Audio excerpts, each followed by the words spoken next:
कि बैठक के पहले हमको भी लगता था कि शायद बैठक होने वाली है और इसलिए हमने कहा था कि कोई वैकल्पिक एजेंडा विपक्ष के लोग मिलकर के अगर दें तो शायद देश की जनता उस पर नजर दे सकती है।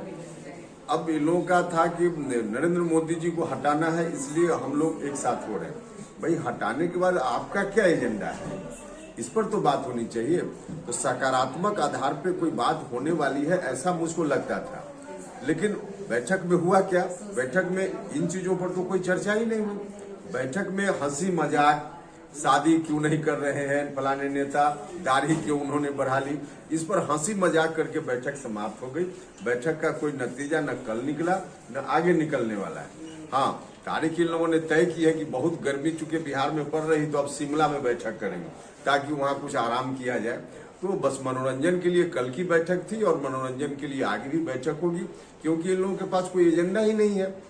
हमने तो कहा है कि देखिए ऐसी स्थिति बनाई जा सकती है और देश में ऐसी स्थिति पहले भी बनी है, लेकिन पहले भी बनी, पहले के अनुभव के आधार पे देख करके कोई बड़ी पार्टी, और आज की तारीख में जो बड़ी पार्टी है बीजेपी के बाद कांग्रेस पार्टी है, बड़ी पार्टी अपने को इस स्थिति में ला पाए कि उसके नेता की स्वीकार्यता बढ़े, उसके नेता के नेतृत्व में बाकी क्षेत्रीय दल, छोटे छोटे दल भविष्य में कभी एक साथ होंगे और नया अपना एजेंडा लेकर आएंगे, तब देश के लोग भरोसा करेंगे।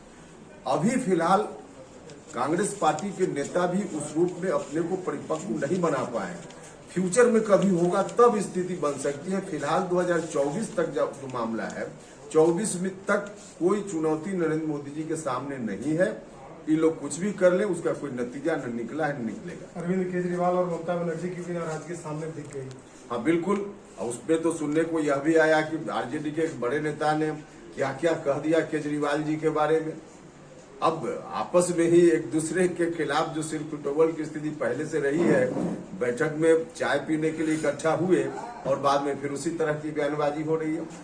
इसलिए हमने कहा कि कोई अब स्वार्थ के बल पे सिर्फ उसी को आधार बना करके और नकारात्मक चीजों के आधार पे राजनीति को आगे ले चलने की बात करके कैसे संभव है कोई इस तरह का विकल्प देश के सामने लाना। तो शुरू हो ही गया है, ममता बनर्जी जी हो या केजरीवाल जी के बारे में हो, आगे चलकर देखिएगा ना, और मामला उसी तरह से आगे बढ़ेगा, कुछ होना नहीं।